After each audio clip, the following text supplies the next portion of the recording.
নমস্কার বন্ধুরা। নমস্কার। আজকে হঠাৎ করে একটি ভিডিও নিয়ে তোমাদের সামনে চলে এলাম। তোমরা সকলে জানো 1 জানুয়ারি কল্পতরু দিবস। আমরা যারা ঠাকুর ও মায়ের অনুগামী তাদের কাছে এই দিনটির তাৎপর্য অপরিসীম। কাশীপুর উদ্যানবাটিতে 3 দিন ব্যাপী অনুষ্ঠিত হয়, উদযাপিত হয় এই কল্পতরু দিবস 1, 2 এবং 3 জানুয়ারি। 1 জানুয়ারি অত্যন্ত ভিড় থাকে, তাই আমরা গিয়ে উঠতে পারি না। প্রতি বছর আমরা 2 অথবা 3 জানুয়ারি কল্পতরু উৎসবে যোগদান করতে উপস্থিত হই। তো এবছরও 2 জানুয়ারি আমরা উপস্থিত হয়েছিলাম কল্পতরু উৎসব উদযাপন করব বলে। আমাদের সঙ্গে উপস্থিত ছিল আমার সহকর্মী এবং গুরু ভাই শ্যামলেন্দু এবং আমাদের ঠাকুর মায়ের সংসারের এক বিশিষ্ট সদস্য, আমাদের আরেক স্নেহের ভাই সৌম্য ভট্টাচার্য। তো আমরা কজন মিলে আজ উপস্থিত হয়েছিলাম কাশীপুর উদ্যানবাটিতে। সেখানে নানান অনুষ্ঠানের মধ্যে দিয়ে উদযাপিত হচ্ছিল এই দিবসটি। তার মধ্যে উল্লেখযোগ্য ছিল একটি অনুষ্ঠান, একটি গীতি আলেখ্য, করুণা রূপিণী মা শারদা। পরিবেশনায় ছিলেন কারা, চৈতি একটু বলে দাও। বিবেকানন্দ মিশন আশ্রম শিক্ষায়তন ও আবাসিক দৃষ্টিহীন বিদ্যালয়ের ছাত্রবৃন্দ। এবং ওরা কিন্তু সুদূর মেদিনীপুর থেকে এসেছিলেন এই অনুষ্ঠানটি নিয়ে পরিবেশন করবেন বলেন। অদ্ভুত সুন্দর একটি গীতি আলেখ্য তারা আমাদের উপহার দিয়েছে। তারপরে ছিল ধর্মসভা। ধর্মসভায় আমাদের গুরুদেব পূজ্যপাদ শ্রীমৎ দিব্যানন্দজি মহারাজ উপস্থিত ছিলেন এবং উপস্থিত ছিলেন আরও কয়েকজন মহারাজ। তাদের মধ্যে হলেন স্বামী লোকোত্তরানন্দজি মহারাজ, স্বামী শাস্ত্রজ্ঞানানন্দজি মহারাজ এবং স্বামী নিত্যযোগানন্দজি মহারাজ। এই 3 জন মহারাজ শ্রী শ্রী মায়ের জীবন নিয়ে, জীবন এবং তার বাণী, এই ছিল অনুধ্যানের বিষয়। তোমাদের জন্য টুকরো টুকরো কিছু মুহূর্ত আমরা ধরে রেখেছি ক্যামেরাতে। তো এই যে গীতি আলেখ্যের কথা এক্ষুনি বললাম, কল্যাণ রূপিণী মা শারদা, তার কিছু অংশ তোমাদের জন্য রয়েছে এবং রয়েছে শ্রী শ্রী মায়ের জীবনী ও বাণী। সেখানে স্বামী শাস্ত্র জ্ঞানানন্দজি মহারাজ, ওনার বক্তৃতা আমি তোমাদের জন্য ক্যামেরা বন্দি করেছি। আমি সকলকে অনুরোধ করব ধৈর্য ধরে এই বক্তৃতাটি কিন্তু শুনো, তাহলে ঠাকুর এবং মায়ের সম্পর্কের যে দিব্য ভাব সেটা তোমাদের কাছে কিছুটা হলেও স্পষ্ট হবে। আর একটি মজার বিষয় আজকে ঘটেছে যে আজ হঠাৎ আমাদের ভিড়ের মধ্যে খুঁজে নিয়েছেন আমাদের ঠাকুর মায়ের সংসারের এক সদস্যা মিতালি দিদি। তো মিতালি দিদি আমাদেরকে এই ভিড়ের মধ্যে ঠিক খুঁজে বার করেছেন এবং তিনি মাতৃসমাজ স্নেহশীলা এক দিদি, যিনি আমাদের অনুষ্ঠান নিয়মিত শোনেন। আর আমরা গতদিন আমাদের ঠাকুর মায়ের সংসারের পর্বে বলেছিলাম যে আমরা 2 জানুয়ারি উপস্থিত থাকব কল্পতরু উৎসবে। তোমরা যদি কেউ আসো তোমাদের সঙ্গে দেখা হয়ে যাবে। তো দিদি এবং জামাইবাবু ওনারা উপস্থিত ছিলেন আজকে এবং ওনারা এসেছিলেন। উনি বললেন যে তোমাদের সঙ্গে দেখা করব বলে এসেছি, যে আজকে তোমাদের সঙ্গে দেখা হয়ে যাবে, আমরা আসি, কিন্তু আজকের দিনটি নির্বাচন করলাম কারণ শুনেছিলাম তোমরা আসবে। এবং ওই অত্যন্ত ভিড়, প্রচণ্ড ভিড়, তার মধ্যে কিন্তু দিদি ঠিক আমাদেরকে চিনে নিয়েছেন। এত ভাল লাগলো বন্ধুরা যে মাতৃসমা দিদির আশীর্বাদ, স্নেহ সব কিছু আমরা পেলাম, যেটা কিনা আমাদের ঠাকুরেরই আশীর্বাদ। আর এইটা ভেবে খুব আনন্দ হলো যে আমাদের ঠাকুর মায়ের সংসার কিন্তু বাড়ছে, এই পরিবার বাড়ছে, সাবালক হচ্ছে।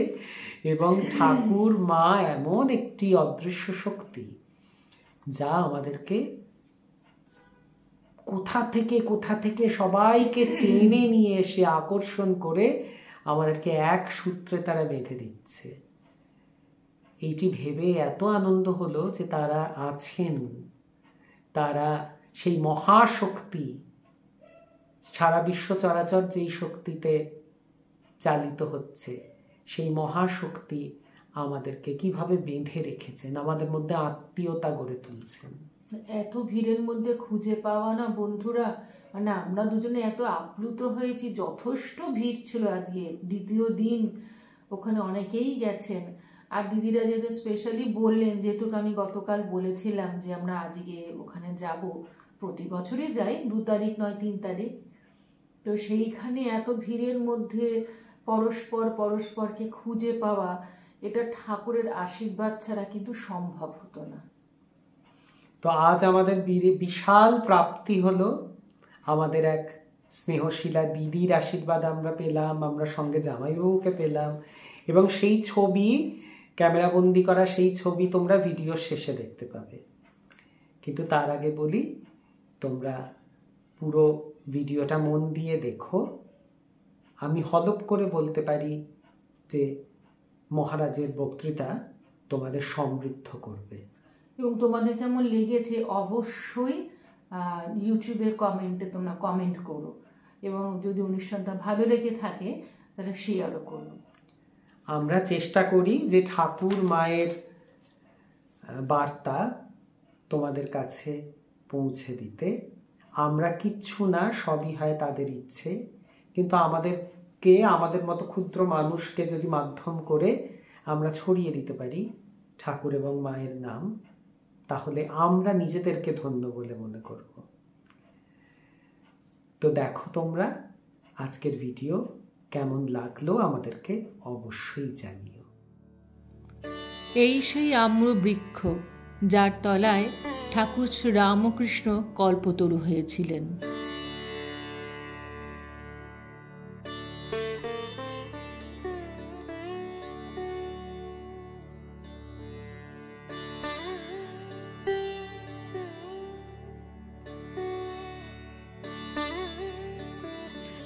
দেখতেই পাচ্ছ আমাদের গোপাল সোনা কল্পতরু উৎসবে সামিল হয়েছে। আমাদের শ্যামল ভাই, আমাদের গুরু ভাই, তার হাতেই কিন্তু আদর খাচ্ছে আমাদের গোপাল সোনা।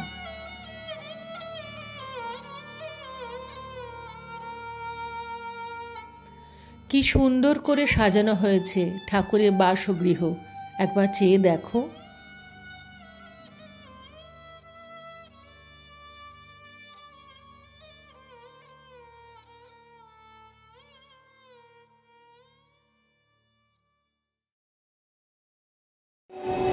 যে গাছের বেলপাতা তোলে শ্যামা সুন্দরী, আজও সেই গাছের সামনে এসে দাঁড়ালেন তিনি। হঠাৎ নুপুরে রুমঝুম শব্দ শুনে চমকে ঘুরে তাকিয়ে দেখেন এক ছোট্ট মেয়ে ছুটে আসছে তার দিকে।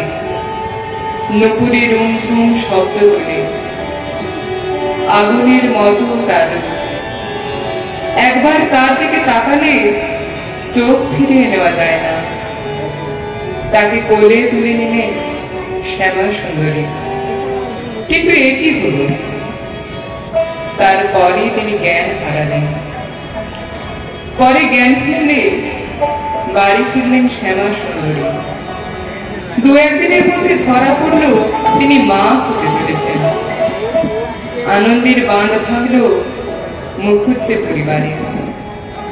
একদিন স্বামীকে নিভৃতে সেই বেলতলার কাহিনী শোনাতে চমকে উঠলেন রামচন্দ্র।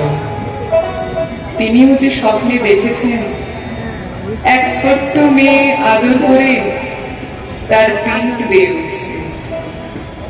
রামচন্দ্র বললেন, দেখো তোমার কোল আলো করে মা আসছে। অবশেষে এলো সেই পুণ্য দিন, 1260 সালের 8ই পৌষ। জয়রামবাটির মুখুজ্জে পরিবারে বাজলো আগমনীর সুর। শ্যামা সুন্দরীর কোল আলো করে লক্ষ্মী এলেন, এলেন সারদা।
অন্যান্য সন্ন্যাসী মহারাজদের আমার প্রণাম জানাই, ব্রহ্মচারী মহারাজদেরও আমার শ্রদ্ধা, নমস্কার, কৃতজ্ঞতা।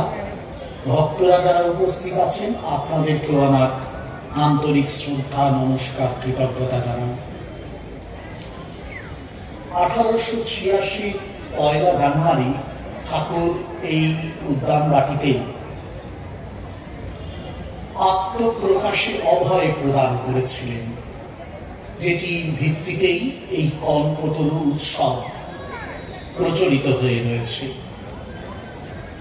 কাশীপুর উদ্যানবাটি তাঁর সেই প্রসন্ন আশীর্বাদ বক্ষে ধারণ করে আজ তীর্থক্ষেত্রে পরিণত। পুঁথিকার লিখেছেন, প্রভুর প্রতিজ্ঞা ছিল, শুনো বিবরণ, হাটেতে ভাঙিব হাঁড়ি, যাইব যখন, সেই হাঁড়ি ভাঙা রঙ্গ আজিকার দিনে। ওই 1 জানুয়ারির দিনটিকে স্মরণ করে পুঁথিকারের এই উক্তি। অবতার নিজ মুখে যখন তার স্বরূপ প্রকাশ করেন, তখন স্বভাবতই ভক্তদের মনে তা চিরকালের জন্য গ্রন্থিত হয়ে যায়। তত্ত্বমঞ্জরি পত্রিকা সেই সময়ে এই 1 জানুয়ারির ঘটনাটিকে স্মরণ করে ভারী সুন্দর একটি নিবন্ধ পেশ করেছিল।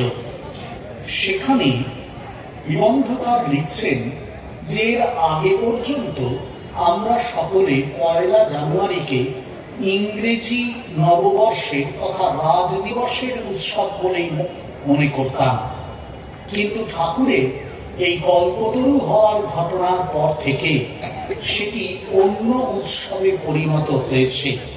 খুব সুন্দর লিখছেন সেই নিবন্ধকার শেষে, অভয় দাতা দীননাথের এ আশীর্বাদ চিরকাল ফলবতী থাকবে। আজকের দিনে দাঁড়িয়ে নিবন্ধকারের এই উক্তিটি আমরা মর্মে মর্মে অনুভব করি। বস্তুত অন্তলীলা পর্যায়ে এই কল্পতরু দিবস বা আত্মপ্রকাশে অভয় প্রদানের যে দিন, সেই দিন থেকেই শ্রী শ্রী ঠাকুরের এই যে স্বরূপ প্রকাশের ঘটনাবলী একটির পর একটি ঘটতে শুরু করে এবং ভাবি শ্রীরামকৃষ্ণ সংঘ এইখানেই নির্মিত হয়। নিজেই তিনি একসময় বলেছিলেন দক্ষিণেশ্বরে যে তার কাছে যারা আসছে তাদের কাজ হবে তিনি কে, অর্থাৎ শ্রীরামকৃষ্ণকে সেটা বোঝা, তার সম্বন্ধে তাদের যে সম্বন্ধ সেটিকেও বোঝার চেষ্টা। অন্তলীলা পর্বে এই যে বোঝার চেষ্টা, বোঝানোর চেষ্টা, দুটোই কিন্তু পরিপূর্ণতার দিকে এগিয়ে চলছিল। সেই জ্ঞানের যে পরিপূর্ণতার সাধনা, তার একটি দিক এই অন্তলীলা পর্বে এই কাশীপুর উদ্যান বাটিতে সংঘটিত হয়েছিল। সেটি হল শ্রী শ্রী মায়ের সঙ্গে শ্রী শ্রী ঠাকুরের যে সম্পর্ক, সেই সম্পর্কের যথার্থ চরিত্রের উন্মোচন। ঠাকুর মাকে নিয়ে এসেছিলেন ঠাকুর অবতার বা অবতার শক্তি, এগুলো তো আমরা বলি, কিন্তু এই যে আমাদের বলা এই যে চরিত্রটি, এর যথার্থ স্বরূপ উন্মোচন এই কাশীপুর উদ্যান বাটিতেই ঘটেছিল। শ্রী শ্রী মা কে এ কথা ঠাকুর দক্ষিণেশ্বরে জানিয়েছিলেন, সেটা আমরা সবাই জানি। মা যখন পা টিপছেন, কথাবার্তা হচ্ছে, তখন ঠাকুর বলছেন মাকে যে নহবতে যিনি আছেন, ভবতারিণীর মন্দিরে যিনি আরাধ্যা দেবী আর যিনি পা টিপছেন, এরা সবাই এক।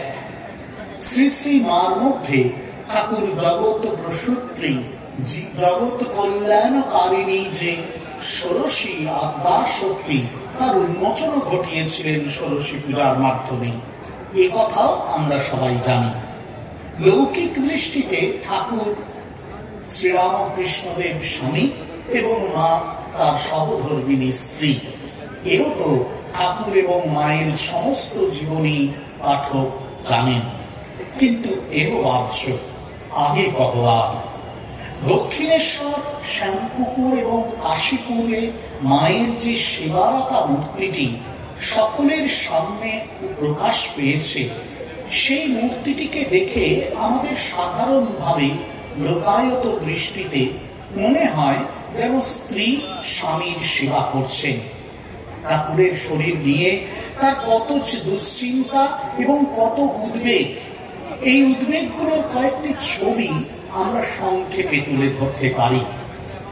1885 খ্রিস্টাব্দে রথযাত্রার উপলক্ষে ঠাকুর বলরাম ভবনে এসেছিলেন। সেখান থেকে দক্ষিণেশ্বরে ফিরে তিনি বলেছিলেন মাকে, যখন দেখবে অধিক লোক একে দেবজ্ঞানে মানবে, শ্রদ্ধা ভক্তি করবে, তখন জানবে এর অন্তর্ধানের সময় হয়ে এসেছে। কাশীপুরে এসে মা দেখতে পাচ্ছেন যে সত্যি ঠাকুরের সেই কথা মিলে যাচ্ছে। যখন কাশীপুরে তারা আছেন তখন জনকয়েক ভক্ত একবার কিছু মিষ্টি নিয়ে দক্ষিণেশ্বরে যান। তারা জানতেন না ঠাকুর কাশীপুরে এসে গেছেন। তারা দক্ষিণেশ্বরে ঠাকুরকে না পেয়ে কাশীপুরে এলেন না, দক্ষিণেশ্বরেই ঠাকুরের একটি ছবির সামনে ভোগ দিয়ে প্রসাদ গ্রহণ করলেন। এই সংবাদ যখন কাশীপুরে পৌঁছলো, ঠাকুর বললেন, ওরা মা কালীকে ভোগ নিবেদন না করে ছবিকে কেন দিলে, মানে তার ছবিকে কেন দিলে? অর্থাৎ ঠাকুরকে দেবতা জ্ঞানে পূজা যে শুরু হয়েছে, ঠাকুর এই প্রশ্নের মাধ্যমে সেটি আমাদের দেখিয়ে দিচ্ছেন। মা এবং অন্যান্য সকলে এই কথাটি শুনে একটু ভয় পেয়ে গেলেন। তাহলে কি ঠাকুরের দিব্য লীলা সত্যি শেষ হওয়ার দিকে? ঠাকুর সেই ভীত রূপ দেখে মা এবং অন্যান্যদের বলছেন, উগো তোমরা কিছু ভেবো না, এরপর ঘরে ঘরে আমার পূজা হবে, মাইরি বলছি, অপান্ত দিব্যি।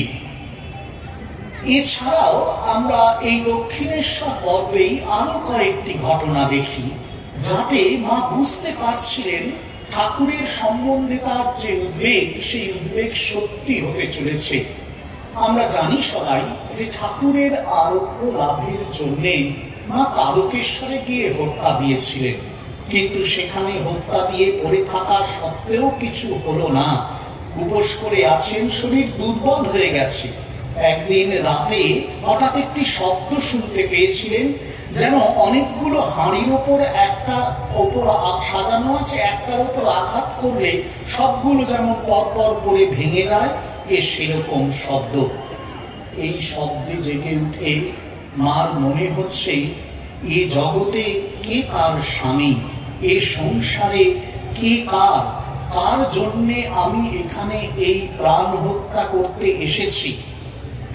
অদ্ভুত মায়ের এই বৈরাগ্য আসলে ঠাকুরের প্রতি যে তার দুশ্চিন্তা, সেই দুশ্চিন্তার পরিণতির দিকেই আমাদের এগিয়ে দেয়।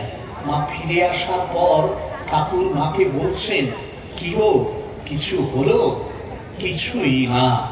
মা বুঝতে পারছেন যে ঠাকুর কিভাবে ধীরে ধীরে তাঁর থেকে এই মরলীলায় সরে যেতে চাইছেন। একদিন ঠাকুর বলছেন যে হাতি ওষুধ আনতে গেল, ওষুধ আনতে হাতি গেল, হাতি মাটি খুঁজছে ওষুধের জন্য। এমন সময় গোপাল এসে স্বপ্ন ভেঙে দিল। মাকে জিজ্ঞাসা করছেন, তুমি স্বপ্ন টপ্ন দেখো? দেখলুম মা কালী ঘাট কাত করে রয়েছে। বললুম, মা তুমি কেন এমন করে আছো?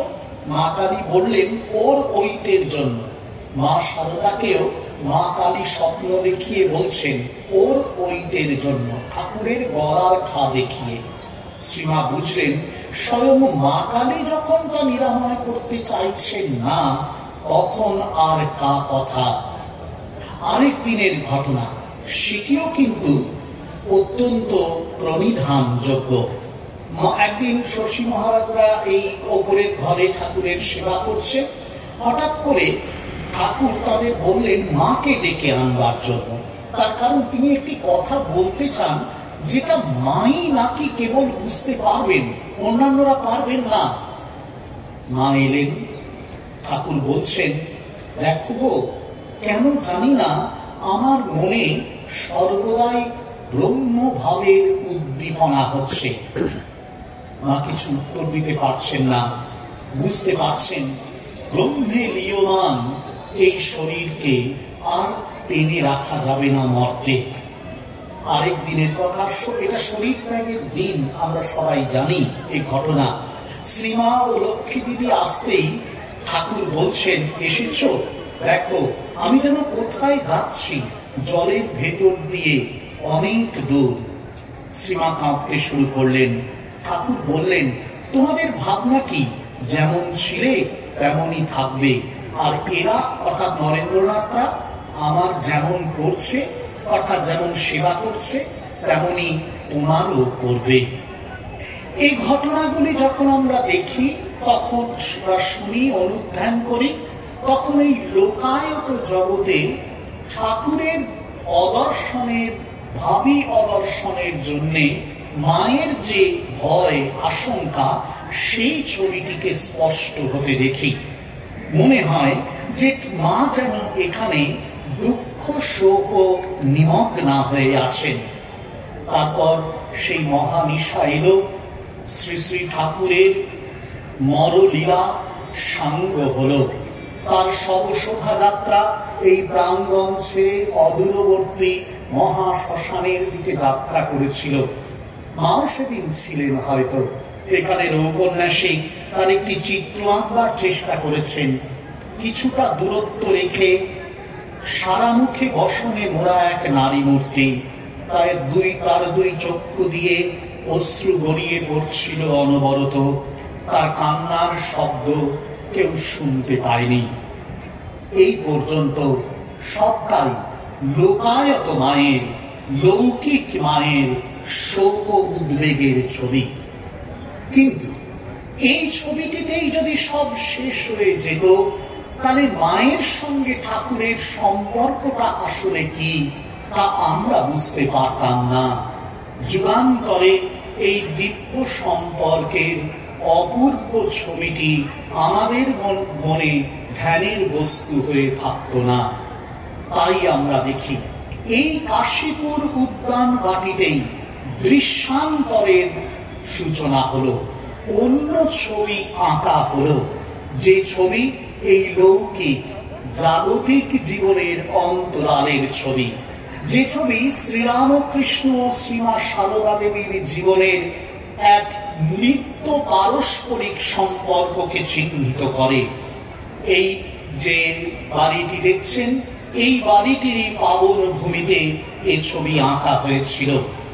শ্রীরামকৃষ্ণ জীবন তত্ত্ব ও শ্রীমা সারদা দেবীর জীবন তত্ত্বের এই ভাবনাটি আজও তাই আমাদের কাছে অত্যন্ত অনন্য একটি ধ্যানের বিষয়।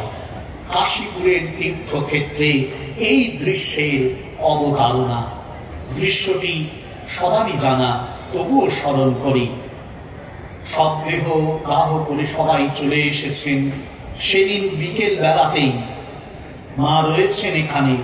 হঠাৎ করে মা আমাদের প্রথা অনুযায়ী, সংসারের প্রথা অনুযায়ী, জগতের প্রথা অনুযায়ী একে একে নিজের অলঙ্কারগুলো খুলে যখন শেষে সোনার বালাটিও হাত থেকে খুলতে যাচ্ছেন, তখন ঠাকুর গলরোগের আগের মূর্তিতে এসে মাকে দেখা দিলেন। বললেন, আমি কি মরেছি যে তুমি এ স্ত্রীর জিনিস হাত থেকে খুলে ফেলছ?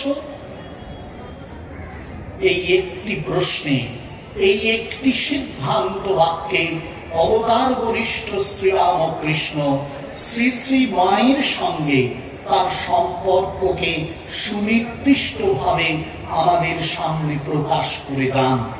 জীবনীকার লিখছেন, ঠাকুরের নিত্য লীলার বিরাম নাই, চিরসধবা শ্রী মায়েরও সত্যকালের বিচ্ছেদ নাই। সে কারণেই শ্রী শ্রী মায়ের জীবনীকার পূজ্যপাদ স্বামী গম্ভীরানন্দজি মহারাজ জীবনীর এই অংশটির, এই অধ্যায়টির নাম রেখেছেন চিরসীমন্তিনী। সে কথা ব্যাখ্যা অনায়াসবোধ্য, কিন্তু লক্ষণীয় কেবল এই একটি বারের আবির্ভাবেই নিশ্চয়ই মায়ের মনে ঠাকুরের এই নিত্য অবস্থানের, নিত্য অস্তিত্বের ধারণা দৃঢ়ভাবে প্রথিত হয়নি। তাই দেখি ঠাকুর এর পরেও একাধিকবার মাকে দেখা দিয়েছেন। কাশী বিশ্বনাথের দর্শন করে মা দ্রুত হেঁটে এসেছেন গুরুপদ বিক্ষেপে। জিজ্ঞাসা করেছেন সবাই যখন, মা উত্তর দিচ্ছিলেন, কেন?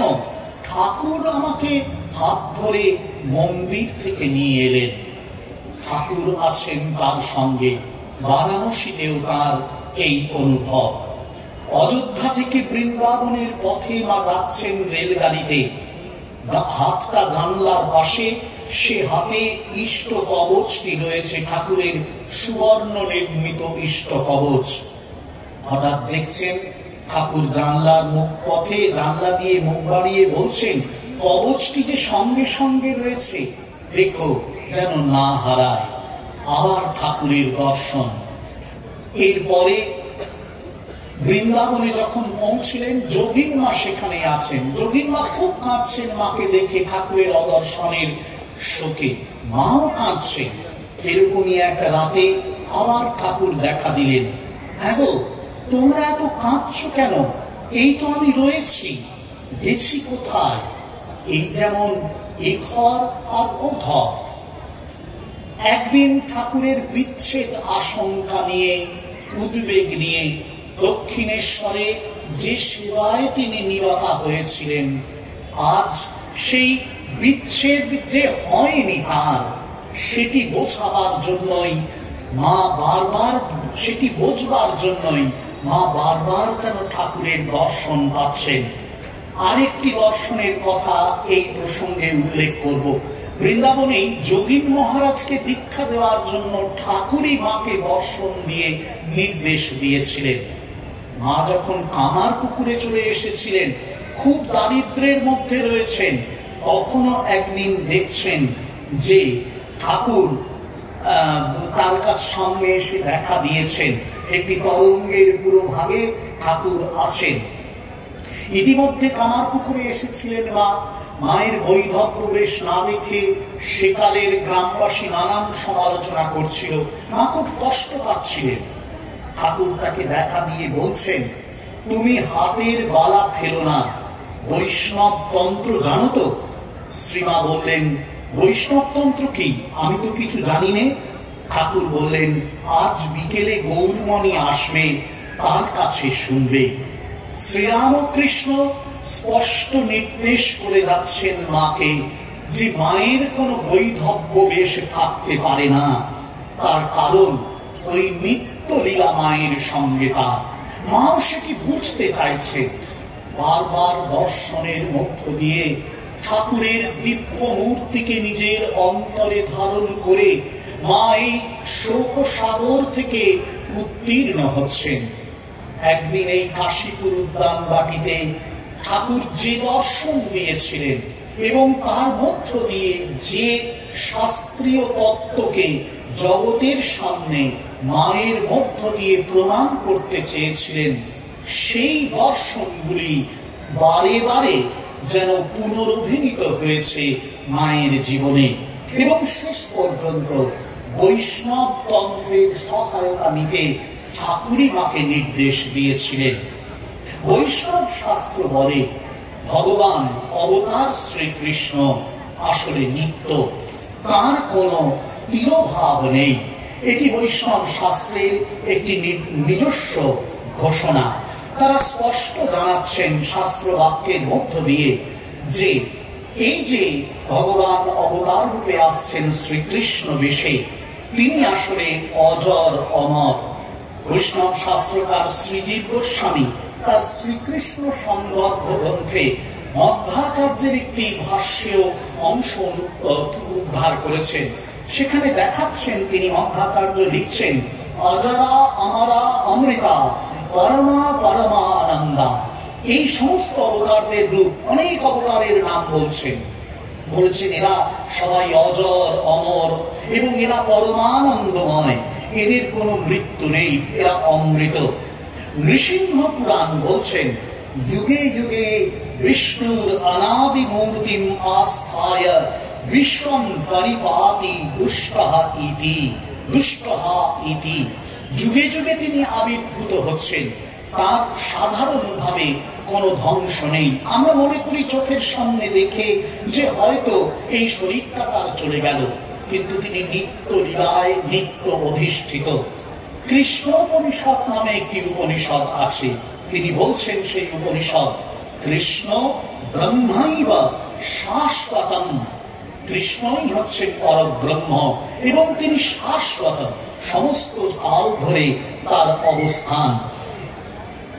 গীতামুখে ভগবান নিজেই খুব সুন্দর বলেছিলেন, অব্যক্তম ব্যক্তিমাপন্নম মান্যন্তে মাম অবুদ্ধয়ঃ পরম ভাবমজানন্তো মমাপ্যয়মানুত্তমম। আসলে সবাই যে ভাবে আমি এইরকম ভাবে অব্যক্ত হয়ে গিয়েছি এবং এখন আবার অভিব্যক্ত হচ্ছি, এটা আসলে হীনবুদ্ধি লোকেরা মনে করে। তারা আমার তত্ত্ব ঠিক জানে না। বৈষ্ণবরা তাই ঘোষণা করেছেন, বৈষ্ণব শাস্ত্র ঘোষণা করেছেন যে ভগবান শ্রীকৃষ্ণ নিত্য, তার কোনো বিনাশ নেই। কিন্তু শুধু এটুকুনি ঘোষণা করে যদি বৈষ্ণব শাস্ত্র থেমে যেত, তাহলে বোধহয় আমাদের এই বক্তব্যের পরিপূর্ণতা আমরা উপলব্ধি করতে পারতাম না। গৌড়ীয় বৈষ্ণব দর্শন দেখিয়েছে যে কৃষ্ণের শক্তি রূপে যে রাধা, কৃষ্ণের স্বরূপ শক্তি রূপে যে শ্রী রাধিকা এসেছিলেন, তিনিও কিন্তু আসলে কৃষ্ণের সঙ্গে অবিচ্ছিন্নভাবে নিত্যকাল অবস্থান করেন। কৃষ্ণের সঙ্গে তার কখনোই কোনো বিচ্ছেদ হতে পারে না। তারা তাকে বলেছেন অনপায়িনী মহাশক্তি রূপা, শ্রী ভগবত অনিত্য অনপায়ী মহাশক্তি রূপাসু। এই সমস্ত শক্তি যারা আছেন শ্রীকৃষ্ণের, তাদের সঙ্গে শ্রীকৃষ্ণের কখনো বিচ্ছেদ হবে না। অনাপায়ী, নিত্য অনাপায়ী।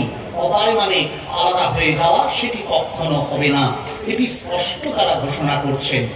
বিষ্ণু পুরাণ বলছেন নিত্যৈব সা জগন্মাতা বিষ্ণু শ্রী অনপায়িনী, যথা সর্বগতো বিষ্ণু তথৈবে দ্বিজোত্তমা। যেখানে যেখানে বিষ্ণু আবির্ভূত হবেন, সেখানেই তারা আবির্ভূত হবেন। এদের সঙ্গে কখনোই বিষ্ণুর, কৃষ্ণের কখনোই কিন্তু, বিষ্ণুর বিভিন্ন রূপ তথা কৃষ্ণের কখনোই কিন্তু কোনো বিচ্ছেদ নেই। এটি বিভিন্ন বৈষ্ণব শাস্ত্রে স্পষ্ট ঘোষণা করা হয়েছে। এখানে একটি প্রশ্ন জাগে যে আমরা সাধারণ লোকেরা জানি যে শ্রী রাধিকা বোধহয় শ্রী ভগবানের প্রিয়া রূপে কেবল আবির্ভূত হয়েছিলেন শ্রীকৃষ্ণের, কান্তা রূপে তিনি আবির্ভূত হয়েছিলেন, এটি আমাদের সাধারণ ধারণা। কিন্তু সেটি ঠিক নয়। বৈষ্ণব শাস্ত্র স্পষ্ট জানিয়েছেন যে শ্রী রাধার কিন্তু একটি সর্বপালয়িত্রী মাতৃমূর্তি রয়েছে। চৈতন্য চরিতামৃতকার লিখছেন কৃষ্ণ বাঞ্ছা পূর্তি রূপ করে আরাধনে, অতএব রাধিকা নাম পুরাণে বাখানে, অতএব সর্বপূজ্যা পরম দেবতা, সর্বপালিকা সর্বজগতের মাতা। রাধিকাকে সমস্ত জগতের মা বলে বৈষ্ণব শাস্ত্র ঘোষণা করেছেন। তারই মধ্যে লক্ষ্মী, সরস্বতী, সাবিত্রী সমস্ত দেব দেবীর আবির্ভাব তারা ঘোষণা করেছেন। আমরা যদি এই প্রেক্ষিতে শ্রী শ্রী মায়ের দিকে এবার ফিরে তাকাই, তাহলে দেখব শ্রী শ্রী মাও যেন আমাদের কাছে এই রূপেই আবির্ভূত হয়েছে। তাকে আমরা, তার যে মূল মন্ত্রটি আমরা ব্যবহার করি, ওম ঐম হ্রিং ওম সর্বদেব দেবী স্বরূপিণ্যই, তাকে কিন্তু আমরা সমস্ত দেব দেবীর স্বরূপিণী বলে আমরা তাকে নির্ধারণ করেছি। এবং তার যে সমস্ত জগৎ জননী রূপ সত্তা, সেই সত্তাটি আমাদের কাছে সর্বাগ্রে গৃহীত হয়েছে। শ্রী শ্রী শ্রী ঠাকুর মাকে স্পষ্ট বলেছিলেন, তুমি আমার মা আনন্দময়ী। তিনি যে শ্রী শ্রী মা যে ঠাকুরের শক্তি, এ কথা তিনি স্বীকার করেছেন, ঘোষণা করেছেন। মাকেও তার আনন্দময়ী রূপে স্পষ্ট ঘোষণা করতে বিন্দুমাত্র দ্বিধা হয়নি।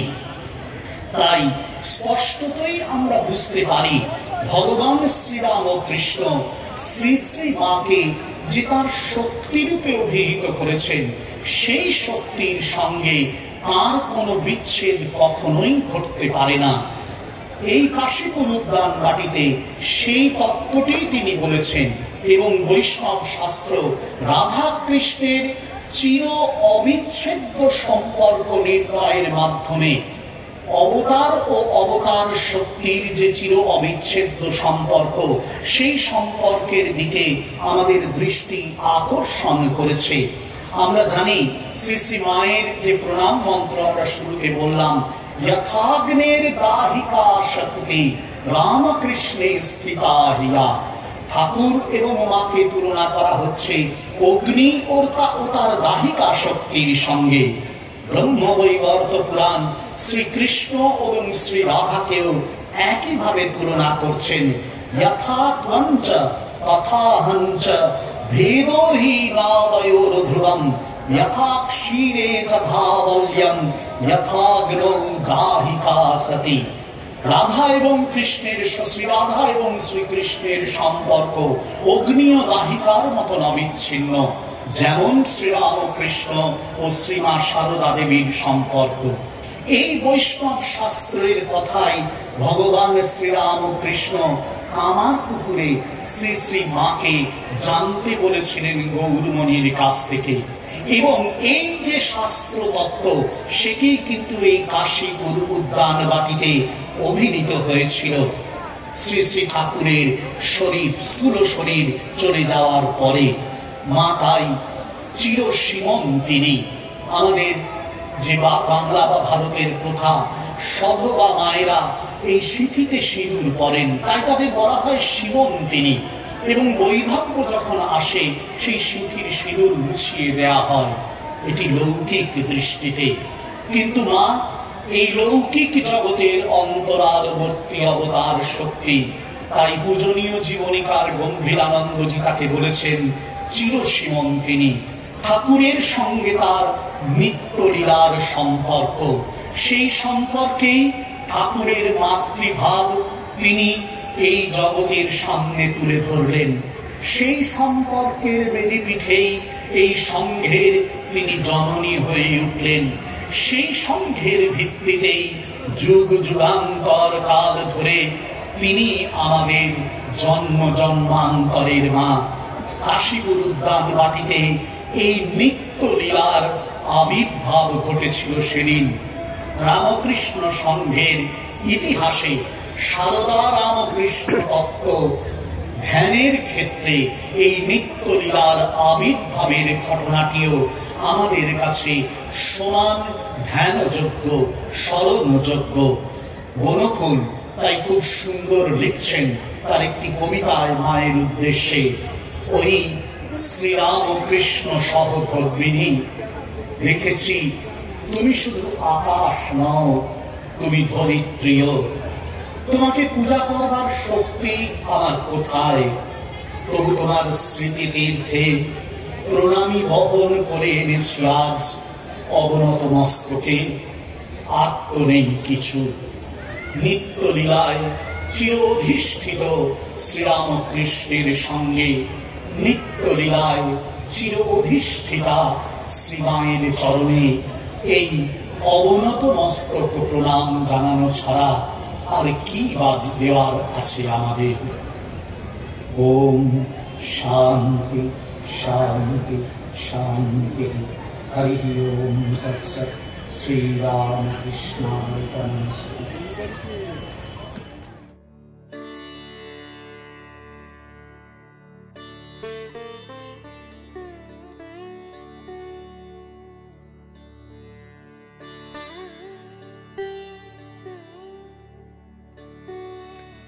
মিতালি দি ও জামাইবাবুর সঙ্গে আমরা কজন।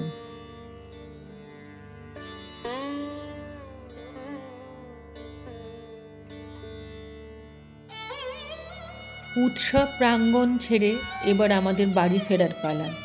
আসছে বছর আবার দেখা হবে কল্পতরু উৎসবে।